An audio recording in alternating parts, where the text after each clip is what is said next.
Selamat malam para pemirsa, ketemu lagi di Hot Room dengan Hotman dan Ajeng only at Metro TV dengan topik berucap benci berujung jerusi besi. Oh yes. Luar biasa. Ini topik yang sebenarnya dekat dengan masyarakat. Karena kalau misalnya kita lihat Instagram atau Facebook, kita lihat gampang banget komen. Ih nggak suka langsung komen. Atau kita pengen curhat sedikit langsung komen. Jadi gampang banget untuk mengucapkan kata-kata yang sebenarnya tidak berkenan. Nah, untuk teman-teman semuanya di sini dari Universitas mana? UIN Jakarta. Selamat malam juga loh. Oke, atau pemirsa juga di rumah yang mungkin punya unek-unek, punya pertanyaan soal hukum. Nah, Hot Room adalah tempat yang tepat bagi Anda apabila Anda memiliki permasalahan hukum. Langsung saja kirimkan ke email kita hotroom@metrotvnews.com atau IG-nya Hotroom Metro TV dan IG Bang Hotman. Hotman Paris Official. Kasus Anda akan didengar oleh pejabat tinggi aparat hukum yang selama ini susah untuk didengar, sekarang langsung didengar karena tiap malam dia nonton Metro TV. Iya, tepuk tangan dulu dong. Sebelum kita memulai, kita ngopi dulu kali ya, karena Hot Room tuh biasanya. Iya, memang diskusi hukum tanpa ngopi nggak asik. Iya. Ya, Oke, gitu. ada Elma di sini. Elma barista kita. Ada kopi apa nih malam hari ini? Ada yang spesial buat. Sini. Udah lama loh. Aku udah 2 minggu nggak nemenin Bang Hotman di Hot Room. Ini kayaknya jasnya dipersiapkan khusus karena 2 minggu kita nggak ketemu. Saya kecewa kau pergi ke Junani, ternyata tetap juga dengan orang lain, bukan dengan aku. Abang aku Aku mau siapa? narik simpati kamu dengan jas yang hanya ada 2 di dunia pada awalnya. Ini Ya, satu abang yang pakai, satu lagi siapa? warna hitam dipakai artis Hollywood Justin Timberlake, saya yang biru, sama-sama beli di Las Vegas. Belinya bareng-bareng janjian. Beda, yang tokonya yang bilang. Oh, tapi Ya, ini dasinya miring kenapa? Karena mahal. karena mahal. Jadi miring nasinya, bukan karena orangnya. Mana kopinya? Mana Ini kopi? dikit lagi bang, diaduk dulu. Nah, Kopi Toraja. Kopi Toraja, kesukaan abang kan? Iya. nih Bang, kita ngomongin tentang sosial media. Saya lagi lihat nih ya, kan kadang-kadang suka kepo juga ya di internet ini. Hotman Paris Official, followersnya 3,2 juta. Ini bayar semua, abang bayar. Saya Biar jadi tidak followersnya. ada hidup KW-KW. Yang ngajarin gua Mbak, IG itu kopinya, sehari Mbak. ini baru setahun lalu. Syahri ini khusus Iya. ya. Makasih, ini apa Iya. sih kopinya? Cobain dulu mbak, cobain dulu. Memang nikmat. Gimana, enak kan Top bang? kopi Toraja. Gimana, enak kan mbak? Enak. Ini top kopi Toraja, kopi hitam khas Toraja yang aromanya dan rasanya pasti beda dari kopi lainnya, iya kan? Makasih. Selamat menikmati kopinya, saya balik lagi banyak Monggo. orderan soalnya. Oke, sembari kita ngopi, silakan lanjutkan. Agar lebih jelas lagi pemirsa, apa sih kira-kira akan kita bahas pada malam hari ini? Ini kenapa saya pegang? Oke. Ini kita lihat tayangan dulu ya, biar jelas kepada pemirsa. Monggo, silakan. Oke, itu dia tadi tema kita. Sekarang kita sudah punya beberapa pelapor. Monggo, silakan abang. Ya, yang nanti akan sekaligus saya perkenalkan satu-satu. Pelapor pertama yang datang ke Hot Room. Hot Room adalah Ibu Pivi. Ya, didampingi oleh Pak Andi suaminya dan juga ibunya Ibu Suryani. Ini saya tahu mertua. sedikit kasus ini. Ibu mertua. Ibu mertua ya? Bisa cerita Ibu Pipi, awal tagihan kamu ke Pak Tatang apa? Jadi pertama kali masalah ini berawal ketika kami mengadakan pertemuan untuk membahas hutang piutang. Juga ada pinjamkan uang? Ada. Berapa duit? 450 juta. 450 juta pinjam, ada, itu tidak diragukan? Iya, Diakui sama? ada Oke. ada surat hutangnya dan Oke, juga ada terus? jaminan. Kemudian pada pertemuan tersebut sebenarnya saya dan suami saya mengatakan kepada beliau bahwa hutang boleh kapan saja dibayar, boleh dicicil, boleh kalau misalnya koko nggak ada uang boleh kapan aja bayar, kami nggak keberatan karena toh itu kakak sendiri dan kami sangat mengasihi beliau. Kakak kandung? Kakak kandung dari suami saya. Jadi ini kakak beradik nih, wah suruh nih. Iya. Ya oke, terus? Iya. Tapi Dan pada saat ini itu adalah ibu dari kakak beradik ini? iya, betul sekali. Oke, terus? Dan pada saat itu bukan itikat baik yang saya dapatkan, malah beliau memiliki satu surat ancaman dan juga memiliki dokumen yang isinya adalah suami saya pernah diperdaya untuk menandatangani sejumlah dokumen di mana dia tidak membaca dengan baik gitu, dengan benar. Kesediaan beliau untuk memberikan uang kepada kakaknya sejumlah 5 miliar rupiah. Jadi seolah-olah dia ada janji lain gitu? Ada janji lain dan beliau juga meminta keuntungan dari perusahaan dari suami saya. Jadi sebenarnya yang membuat saya geram dan membuat saya kesal pada saat itu adalah bukan masalah hutangnya, tapi Kenapa saya menuliskan di Facebook saya? Apa yang kau tuliskan di Facebook? Sesudah ditagi nggak dibayar, kau Ya. tulis apa di Facebook? Jadi ada 3 media yang dipermasalahkan. Ya. Yang pertama adalah Facebook pribadi saya. Kamu bilang apa di Ya. situ? Itulah awal dari kasus Itu ini. yang Ya. Apa kau bilang Di situ saya mengatakan bahwa kami mau memutuskan hubungan dengan saudara Tatang Surya. Kemudian kami ceritakan perjalanan kami karena ini adalah kasus keempat kami ditipu oleh kakak sendiri.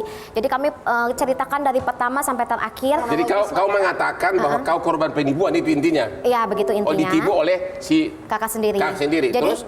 tujuan saya adalah untuk karena saya selalu terperdaya oleh kakak saya ini sangat mengetahui celah hukum untuk memperdaya kami. Jadi itu menjerit gitu, meronta kepada masyarakat agar masyarakat itu mengikat kakak saya dengan norma etika dan moral yang berlaku Oke, dalam masyarakat. terlepas dari himbauan dulu, apalagi yang kau sebutkan? Karena di sini ditulisnya katanya kalau ini menurut media ya, karena Ya. kasusnya viral kan, mendiskreditkan Pak Tatang sebagai kaum Kata-kata disabilitas, kau sebutkan apa? dinilai tidak pantas dan dengan ada mengancam. Katanya curhatan di Facebook seperti itu. Yang sudah Karena ini masuk di ada. BAP, yang sudah masuk di Yang BAP sudah masuk polisi. di BAP. Kata-kata kalimat apa kau sebutkan sehingga kau sekarang menjadi yang diburu gitu? Sepertinya yang paling parah ini menurut lawyer saya adalah kata-kata yang saya ungkapkan di lapak perusahaannya beliau. Saya mengatakan bagaimana mau memberi keuntungan dengan jumlah yang sangat besar, 40% per bulan, 170% per 3 bulan. Orang utang sendiri aja nggak bisa bayar. Itu kau masukkan di? Itu di lapak, Lapak. tradingnya. Oh begitu. Iya. Itulah yang kau sebutkan. Iya, jadi saya tidak mau sampai saya nantinya ketempuhan lagi. Jadi persis seperti judul kasus, karena kamu motivasi apapun, tapi kau mengucapkan sesuatu yang mengatakan seolah-olah dia itu tidak jujur atau penipu, begitu Iya, kan? Kira-kira iya. begitu intinya Betul. disebutkan. Sesudah itu disebutkan, akhirnya kau dilaporkan di Mabes Polri. Saya dilaporkan, kemudian saya diberi pilihan apakah laporan mau dicabut.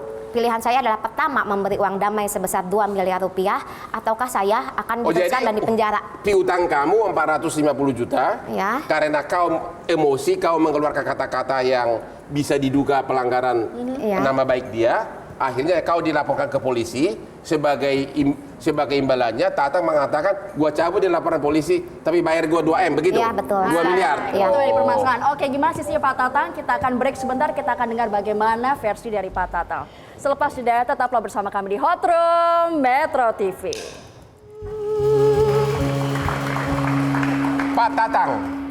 Pak Tatang minjam uang dari adik iparmu. 450 juta. Karena nggak bayar, adik iparmu kandung emosi ngata-ngatain bapak di media sosial. Akhirnya bapak laporin dia ke polisi dan sekarang dia sudah jadi terdakwa. Yang semula memburu piutang sekarang menjadi terdakwa. Gimana fakta dari bapak gimana? Versinya dari Pak Tatang Versi bapak. sendiri gimana? Dan kebetulan yang di depan ini ibu kandung bapak ini sama adik kandung. ya? Jadi ini sebenarnya sengketa keluarga. Gimana pak? Betul sekali, saya punya utang 450 Oke. dan saya yang punya ide untuk ketemu. Jadi yang saya minta ketemu. Bagaimana solusi pembayaran utang pun adalah idenya dari saya. Begitu. Jadi saya punya inisiatif dan kita sudah ada sepakat bagaimana cara penyelesaiannya. Ya. Saya punya bukti bahwa saya tidak pernah melanggar kesepakatan itu. Sampai dengan hari ini Ya. pun saya bayar cicil sesuai dengan kesepakatannya. Dan kemudian apa yang disampaikan Ibu Vivi itu boleh katakan hampir semuanya fitnah. Apa yang fitnah? Ya. Tadi kan udah dibeberkan. Ambil contoh misalnya ya, di sini ditulis bahwa saya sebagai orang yang menipu beliau. Tidak ada kesepakatan notaris, saya pun bawa akta notarisnya.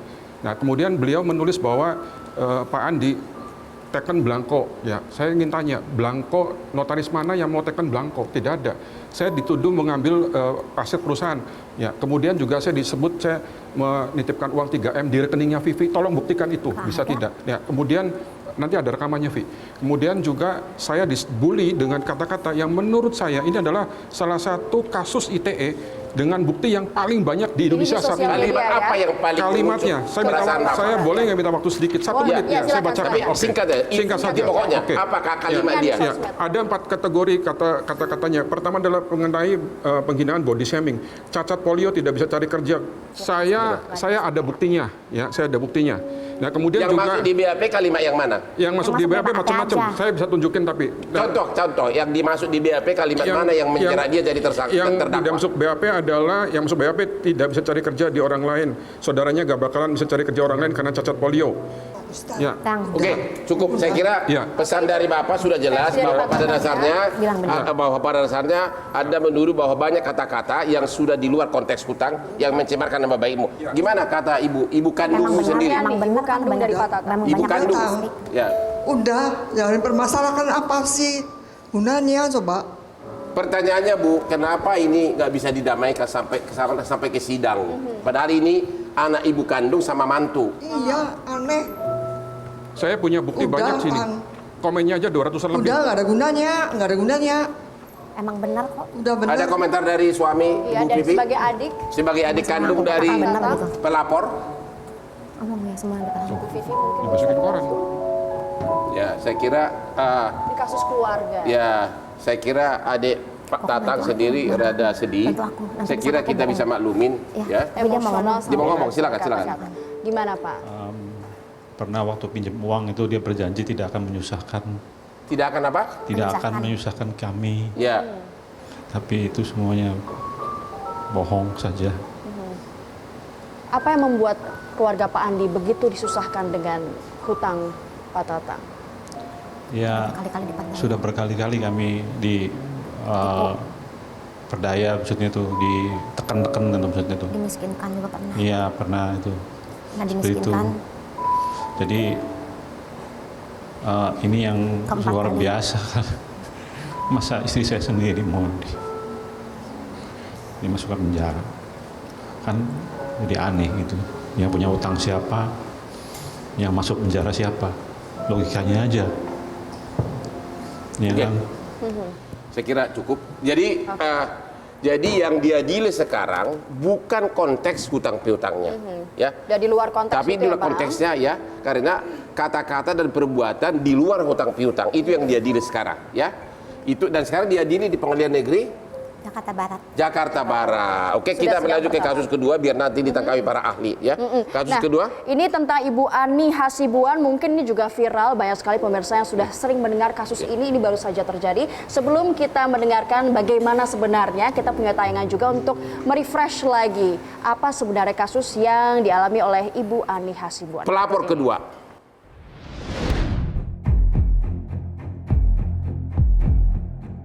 Melalui ujarannya yang menduga bahwa petugas KPPS meninggal bukan hanya karena kelelahan, namun adanya indikasi lain. Kini Dr. Ani Hasibuan harus menelan pil pahit akibat dilaporkan oleh Carolus Andre Yulika pada bulan Mei lalu dengan tuduhan menyebarkan hoaks atau berita bohong. Akibat kejadian ini, ia diancam pidana dan sanksi administrasi. Tak hanya itu, salah satu media online mengutip sebagian wawancara Dr. Ani dengan menambahkan tulisan ditemukan senyawa kimia pada peristiwa meninggalnya petugas KPPS. Merasa tidak terima, Ani pun melaporkan media online tersebut atas dugaan berita bohong. Kisah Dr. Ani akan dibahas dalam Hot Room malam ini. Bu Ani Hasibuan ini baru Mei 2019 ya, sudah ada narasumber berikutnya. Bu Ani nggak bisa datang, berarti ada Yaitu Pak Slamet, kuasa hukum dari Ibu Ani. Gimana kasusnya, Pak? Bu Ani gara-gara ini dipanggil sebagai saksi di Polda Metro Jaya, Pak Hutman. Nah, pada tanggal 17 Mei, Bu Ani dipanggil di Polda Metro Jaya untuk diperiksa sebagai saksi. Ya. Saksi ujaran ujaran kebencian yang sebetulnya Bu Ani korban dari fitnah sebetulnya, Bang. Jadi bisa kami sampaikan kronologisnya bahwa Bu Ani ini pada tanggal 8 Mei itu diundang sama salah satu stasiun TV swasta untuk dalam program talk show. Nah, di situ sebetulnya Bu Ani itu mengulang menyampaikan keprihatinan beliau bahwa ini ada korban meninggal petugas KPPS yang hampir 570 orang. Yang kemarin pemilu itu ya. Pemilu kemarin. Tetapi tidak ada perhatian yang cukup bagi korban maupun keluarganya. Bahkan ada satu pernyataan dari beberapa pejabat negara seperti KPU misalkan menyampaikan bahwa meninggalnya KPPS karena faktor kelelahan. Bu Ani sebetulnya di program tersebut mempertanyakan, nggak mungkin orang meninggal hanya gara kelelahan, pasti ada faktor lain. Nah, nampaknya ada orang lain, ada portal berita lah sebutlah begitu, namanya timenews.com. Itu ternyata di tanggal 12 Mei-nya, Time News ini membuat berita yang salah satunya adalah mengutip kalimat Bu Ani bahwa petugas KPPS meninggal ini tidak mungkin hanya karena faktor kelelahan, pasti ada faktor lain. Kutipan sampai di situ benar, itu adalah kalimat Bu Ani pada saat di talkshow di TV swasta tersebut. Cuman kemudian kalimat-kalimat berikutnya sampai itu berita habis adalah cenderung opini dari portal berita tersebut. Yang dibilang kematiannya terkait dengan senyawa kimia itu sebenarnya tidak benar. Jadi di portal berita tersebut itu menyebutkan bahwa kematian dari petugas khusus diindikasikan karena ditemukan senyawa kimia dan sebagainya. Sejak itu ada berita, apakah Bu Ani tidak mempergunakan hak jawab?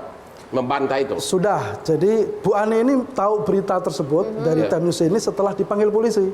Oh, baru tahu sudah dipanggil polisi. Dipanggil polisi tanggal 15 Mei dipanggil untuk diperiksa tanggal 17. Tanggal 15 itu kemudian mencari berita itu seperti apa. Nah, dari berita tersebut kemudian kita coba datang ke Dewan Pers untuk menyampaikan hak jawab jika kita itu berita tidak benar. Tapi ternyata di Dewan Pers ini tidak terdaftar. Lantas kemudian kita mencari, akhirnya ketemulah satu nomor telepon. Akhirnya nomor itu kita telepon. Kita telepon, kita tanyakan apakah betul ini adalah portal berita timenews.com. Ternyata bukan. Ternyata itu adalah nomor telepon perusahaan hosting. Oke, kita hold dulu, kita harus break sebentar. Nanti kita lanjutkan dan kita juga akan berdiskusi dengan sejumlah narasumber yang sudah datang ke Hot Room pada malam hari ini. Tetaplah bersama kami di Hot Room Metro TV. Berucap benci berujung jeruji. Semakin panas perbincangan kita pada malam hari ini. Kita sudah membahas, sudah mendengarkan bagaimana sih dua kasus dari banyak sekali kasus mengenai media sosial yang berujung jeruji ini. Tadi kita sudah dengarkan, sekarang giliran Abang mungkin kita bisa ngobrol-ngobrol, diskusi sama pakar. Sekarang kita tanya kepada ahli hukumnya, Bapak Asep Adi Saputra, Kabag Penum Divisi Hukum Polri. Yang pertama, kasus Bu Pipi dan Pak Tatang. Tentunya ini adalah sebuah keprihatinan tentunya ya, karena dalam sebuah keluarga kemudian terjadi perselisihan seperti ini. Kalau tadi kita melihat substansi daripada penegakan hukum ini tentunya mendasari pada penegakan hukum tentang informasi dan transaksi elektronik, khususnya pada pasal 45 ayat 3, di mana setiap orang tanpa hak atau dengan sengaja mentransmisikan, mendistribusikan berita-berita yang kontennya itu bermuatan pencemaran nama baik dan penghinaan. Kurang lebih saya kira seperti itu. Ya. Nah, sebenarnya ancaman hukumannya itu hanya 4 tahun dan dendanya 750 juta. Dan dijelaskan pada pasal berikutnya, ayat berikutnya itu bahwa ayat tersebut termasuk tindak pidana yang bersifat delik aduan. Pak Hotman tentunya harus ada yang diaduin, kalau nggak ada yang ngaduin berarti bukan tindak pidana gitu. Benar Pak Hotman katakan tadi bahwa kasus ini sebenarnya bisa diselesaikan, begitu. Hanya memang ketika kita bicara penyelesaian kasus berdasarkan asas delik tadi itu tentunya kembali kepada orang-orang yang bermasalah.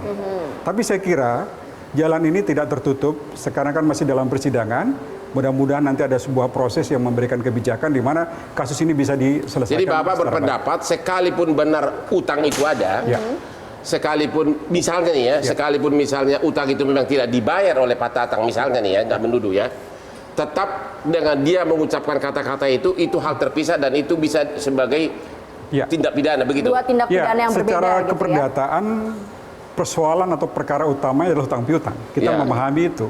Tetapi kemudian dalam perjalanan penyelesaian utang piutang ini ada sebuah dugaan terjadinya tindak pidana tadi. Oke. Jadi yang kedua gimana Pak? Yang pelapornya belum jelas hantu balau atau apa? Ya.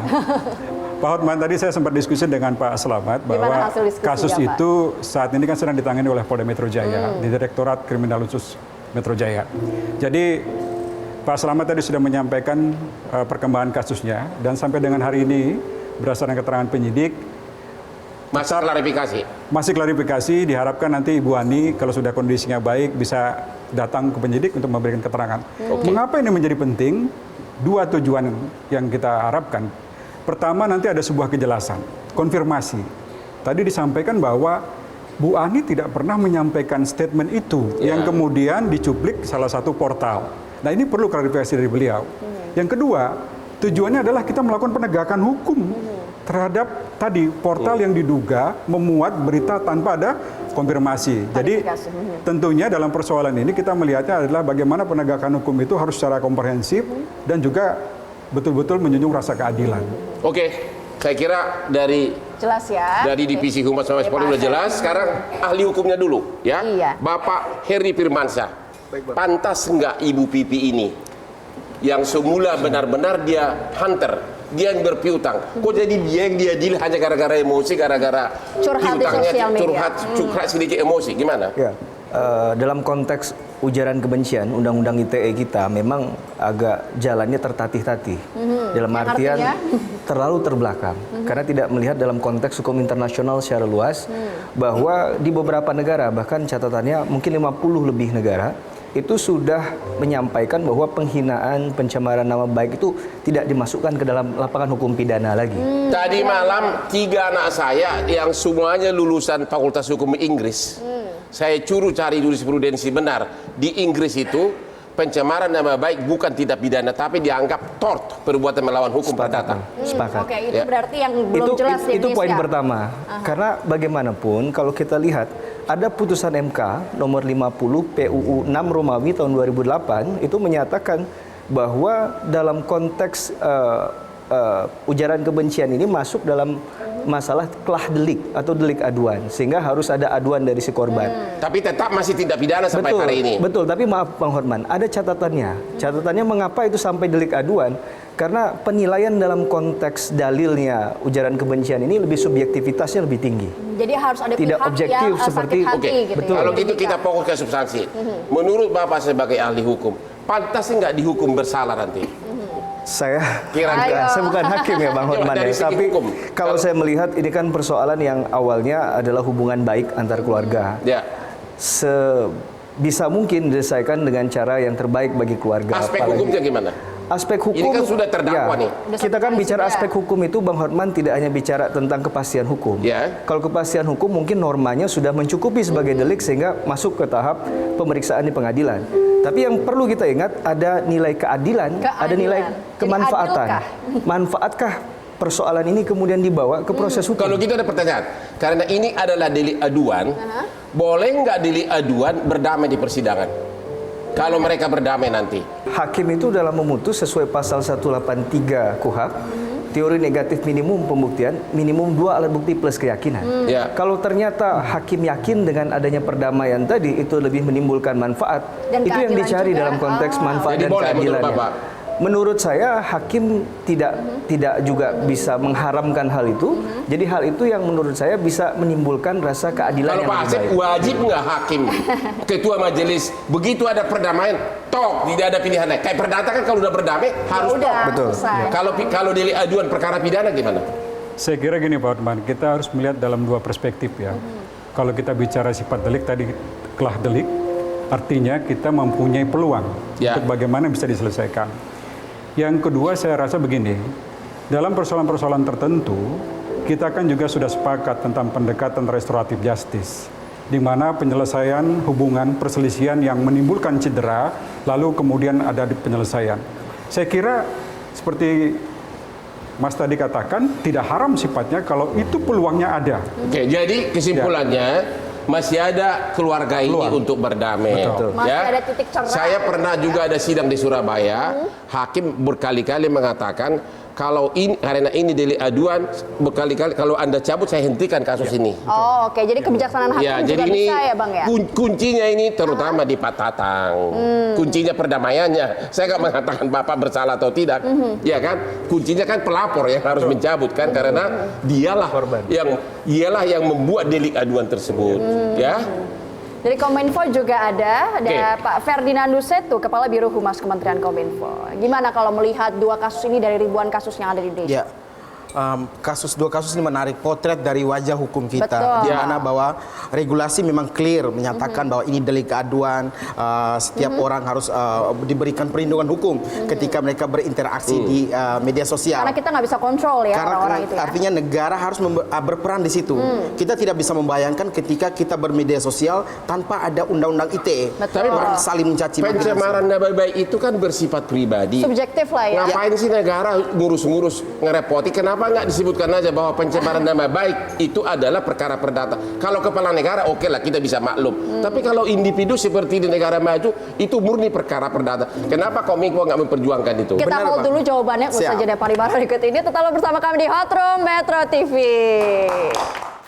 Oke, kita lanjutkan dari Bapak Humas Kominfo. Ada lagi yang mau ditambahkan mengenai banyaknya ini korban-korban berjatuhan Undang-Undang ITE ini. Ya, udah ribuan kata Pak Humas Mabes Polri ini. Ya, kami memahami itu bahwa tadi dikatakan bahwa sekitar 20 negara di dunia yang sebenarnya mengkategorikan itu sebagai perbuatan melawan hukum atau perdata. Ya. Politik hukum kita yang kemudian menjadikan ini adalah delik pidana tapi delik pidana aduan. Kita tidak bisa, artinya perjuangan Kominfo untuk merevisi itu sudah dilakukan di tahun 2016. Dulu sebelumnya tidak jelas apakah ini delik aduan apa delik umum. Lalu kami membuatnya dalam regulasi direvisi di 2016 pastikan itu delik aduan dan menurunkan ancaman pidananya menjadi 4 tahun. Sebaiknya mulai mengarah ini dirubah menjadi kalau pencemaran nama baik pribadi itu ya perdata aja begitu. Saya sepaham. Kalau gitu kita pindah ke Mas Arsyad ada di sini. Ya, Arsyad, Ketua Pengguyuban Korban Undang-Undang ITE. Kita yang berada di paku ITE adalah semua korban undang-undang. Pernah dihukum maksudnya? Pernah masuk? Pernah di penjara, pernah menjalani proses hukum. Hanya gara-gara pencemaran nama baik? Jadi saya ngulas sedikit kasus saya. Saya itu di penjara selama kurang lebih 100 hari di Rutan Makassar dan 3 hari di Polda Sulselbar. Itu hanya karena berdasarkan status BBM dengan ungkapan Novir ancaman koruptor Nurdin Halid, jangan pilih adik koruptor. Saya tidak mau masuk ke pokok perkara, tetapi saya mau masuk ke kenapa saya harus ditahan 100 hari hanya berdasarkan satu lembar screenshot yang ada tulisan nama saya, foto saya, nomor PIN BB dan nama status, dan Anda tidak sebarkan dan status BBM itu nggak disebarkan, di capture. Jadi ada salah satu. Jadi saya di penjara itu hanya berdasarkan screenshot ini tanpa diuji lab. Dan tidak ada orang yang berteman dengan BBM ini. Dan handphone yang saya gunakan tidak pernah disita. Jadi Mas merasakan ketidakadilan saat itu ya. Tetapi saya harus menjalani 100 hari di penjara dan 3 hari di Polda Sulselbar. Korban yang sudah pernah masuk penjara, anggota kamu ada berapa orang? Yang sudah Paguyuban berarti nggak cuma sendirian kan? Kurang lebih 300 orang dan 300 orang. Kurang lebih itu yang terdata di paku ITE. Kembali ke kasus semula, Pak Tatang. Harapannya. Apa himbauan kamu terakhir? Ini kan Harapannya adik iparmu sudah jadi tersangka, terdakwa sudah diadili. Ibumu menangis, adikmu juga menangis. Tadi ibunya bilang sudah. Gimana? Ada nggak semacam terlepas salah atau tidak? Ini kan delik aduan. Hanya gara-gara 450 juta. Gimana kata-katamu dari di penghujung hot room ini? Upaya perdamaian udah 2 kali ya. Saya nggak percaya.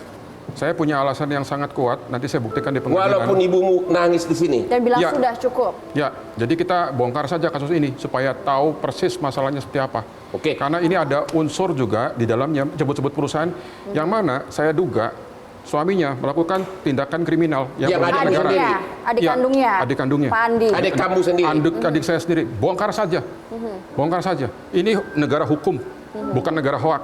Coba Pak. Gimana Ibu? Bu Vivi sekeluarga ini gimana, siapa yang mau pertama ngomong Ibu deh. Dari Ibu Suryani sebagai Mama nggak setuju begitu. Mama nggak setuju. Apa sih yang diperebutkan apa coba? Coba pikir, coba matang-matang. Buktinya ratusan Udah. lembar. Jangan ngomong terus. Udah. Urusan kecil jadi gede jadi gimana coba? Mama sih malu tahu ditanyain orang Cirebon tuh. Gimana jawabnya? Apa coba?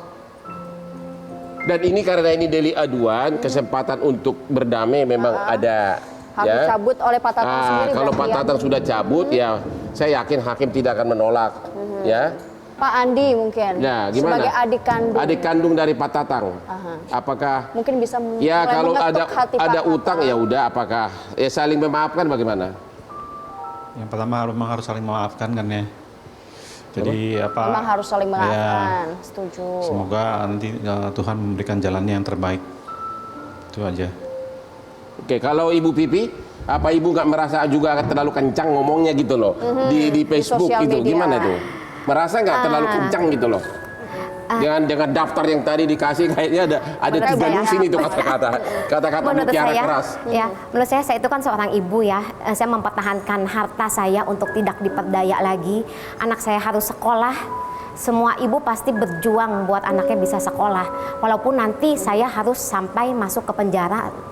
Ya itu memang perjuangan saya seperti itu. Jadi Ibu sudah siap menerima resiko. Tapi Ibu kalau sampai ada niat untuk berdamai kedua belah pihak, Ibu bersedia? Emang beberapa kali ada usaha perdamaian, tapi usaha syarat perdamaiannya itu adalah harus memberikan uang sebesar 2 miliar, itu yang memberatkan saya. Itu bohong. Karena Itu benar. Itu bohong. Benar. Saya punya buktinya. Benar itu. Ya nanti buktikan di pengadilan. Buktikan di pengadilan nanti. Jadi buka-bukaan aja. Jadi itu memberatkan kami. Kami tidak mungkin dapat memenuhi perdamaian Jadi dia. Anda mengatakan yang dibantah oleh Pak Tatang mau berdamai kalau kalian bayar dia 2 miliar, sedangkan dia sendiri berutang 450 juta. Pak Tatang mengatakan tidak betul itu. Kasus kedua, Bu Ani, Pak Slamet, bagaimana harapan kedepannya untuk kasus ini? Harapan kita juga ini Kasusnya cepat selesai. Kasus cepat selesai. Tele-tele ya, Dan kemudian Bu Ani juga sudah jelas Bu Ani korban. Kemudian Bu Ani tidak pernah diwawancarai portal tersebut dan tidak pernah memberikan pernyataan seperti yang ada di portal tersebut. Pak Asep, dari pihak kepolisian seperti apa? Ya. Himbauan kepada masyarakat, penting nih Pak. Ya, sebagaimana tema kita hari ini, Bang Hotman, maka saya ingin menambahkan bahwa sebenarnya perilaku kita yang berada di media sosialnya adalah cerminan juga perilaku kita pada dunia nyata hari-hari. Maka sebenarnya bukan pada persoalan intelektualitas kita yang menentukan kualitas kita bermedia sosial, tapi lebih kepada attitude kita yang kita harus juga benahi. Dari Bang Hotman, ini kan Bang Hotman punya 3,2 juta followers di Instagram. Apa himbauan dari Bang Hotman sendiri untuk masyarakat? Kak, selama undang-undang ITE masih berlaku, khususnya pasal 27 ayat 3 ya. UITE. Jangan lari dari pokok permasalahan. Kalau hutang piutang ya tagih aja. Jangan mengeluarkan kata-kata di luar itu. Ya, karena akhirnya sebagaimana saya bilang sudah banyak berjatuhan korban. Pemburu piutang menjadi diburu pidana. Dan ini sudah banyak kasus. Ya. Kira-kira begitu. Jadi itu penipuan ya. Kalau secara general singkat aja Bang, agar bijak bermedia sosial. Agar bijak ke Facebook, IG, benar-benar diperhatikan dulu kata demi kata. Saya sendiri sudah ahli hukum, suka saya kan lagi jago IG sekarang. Kata demi kata saya edit lagi, takut menyinggung perasaan orang. Atau selalu pakai kata-kata kalau sampai itu pakai kata diduga begitu lebih aman. Gitu ya. Diduga begitu, cover dirimu dengan diduga. Dari Kominfo, Pak Ferdinand, apa himbauan? Himbauan jelas bijak bermedia sosial, saring sebelum sharing. Apapun keinginan kita untuk berbicara dengan orang lain melalui media sosial, bijaksana mungkin, seperti kata Bang Hotman tadi. Oke, tepuk tangan dulu. Itulah akhir dari Hot Room kita pada malam hari ini. Apabila Anda memiliki apapun kasus hukum yang bingung untuk Anda carikan solusi, silahkan, kami masih mengundang Anda untuk sharing ke Hot Room. Anda bisa lihat IG di bawah ini atau email di bawah ini, atau boleh dengan IG ya Bang Hotman. Hotman Paris Official. Hot Room adalah program TV pertama yang membahas kasus nyata dengan host benar-benar pengacara dan juga dua-duanya ini ahli hukum. Amin. Akhir kata saya Ajeng Kamarati dan Hotman Paris Undur diri, sampai jumpa dan selamat malam.